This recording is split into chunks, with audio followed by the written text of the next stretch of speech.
Hello and welcome back to the Powerlist Sofa. I am delighted to be joined by Michelle Beyo. Congratulations, you are one of our Powerlist top 5. Thank you. Really happy to be here. How are you feeling? I'm feeling pretty good. Yeah, it's been a 10-year journey. Happy to be a part of it and recognized alongside some of my amazing leaders along this country journey to nowhere just yet, but somewhere soon. So talk to me about what's got you here to the pinnacle, which by the way is my sofa. This is the pinnacle of open banking in Canada. What's got you here? I think just a passion for data sharing. I saw what was happening in the UK early on. I was actually working for a digital identity company back in 2018, focused on consent for GDPR. I saw what was happening in the UK, got very jealous on the data rights that were given to UK citizens. And knowing Canada was really about human rights, I was wondering why we don't have human data rights or consumer data rights or smart data rights or any type of data rights or updated privacy policy in 22 years.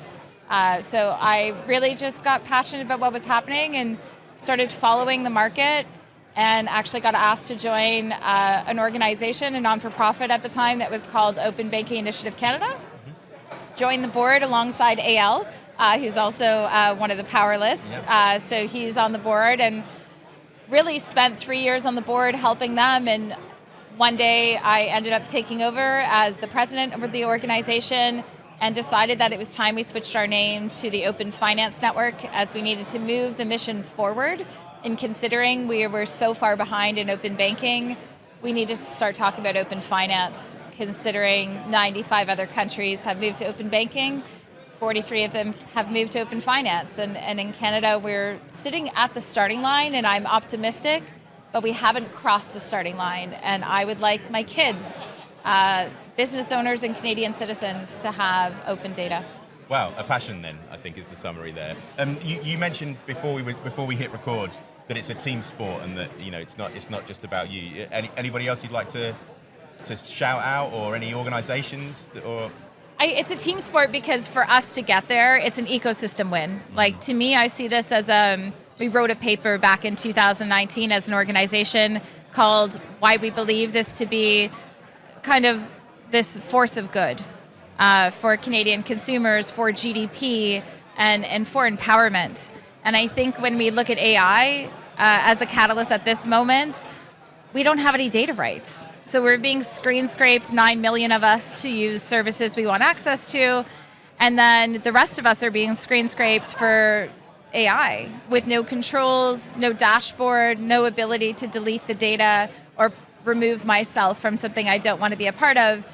And when the next economy is a digital economy and we're not having any controls of living in this digital economy, it's extremely concerning, especially because Australian citizens get access to some type of data right, and now in the UK, you've just passed the smart data law on June 11th of this year, and we don't have any of that. So I guess I'm jealous, and there's many people here today, including Adam and team from Open Banking Expo, the entire OFNC board, as well as organizations who are in the trenches trying to figure out how do we give empowerment back to consumers and SMEs, and it's time. It's easy when you say it fast, though, right? Yeah. It is, yeah. Great. Well, I'm sure with yourself and your 4 other Powerlist top 5, the industry's in good hands for the foreseeable. So let's just talk about the future quickly before I let you go back to your glass of whatever. Where do you see in 12 months' time when we're sat on this sofa? What do you see the future of open banking in Canada? Maybe in a few words, if you can. What I want is a date and a mandate. In Canada, I come from telco. I've spent years in many different industries. When Canada comes together with a date and a mandate, like we had for data portability or number portability in telco, it was forced upon the telco ecosystem, and then I could switch different colors of telcos within a minute and keep my number, because that's my identity, and it was forced to allow me to have that access, but without trying to explain to me how this data phone number portability works or what APIs were used. That doesn't matter. Mm-hmm. What I want is the freedom and the security of moving my data. We've already done it. That was the first use case. Now we need to move it to open banking, open finance, open energy, open telco. And I think we need to just think bigger to open data. Because if we keep talking about just open banking, we're going to achieve the baseline And you're gonna be 15 behind years again. too late.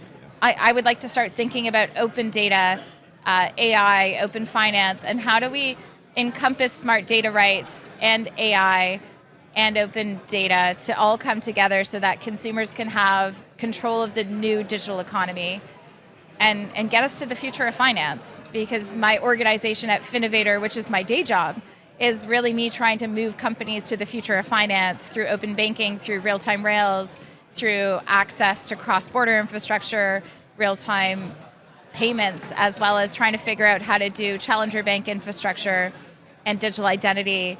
All of these things are the future of finance, but we can't have them without this data right that overarches the ecosystem. So if I pushed you for 3 words, no quick win might be something like that. So what's your... So if we're sitting here next year and we don't have a date, a mandate, and a standard, we're in trouble. Okay, do something soon.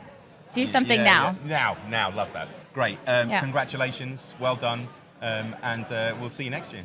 Thank you.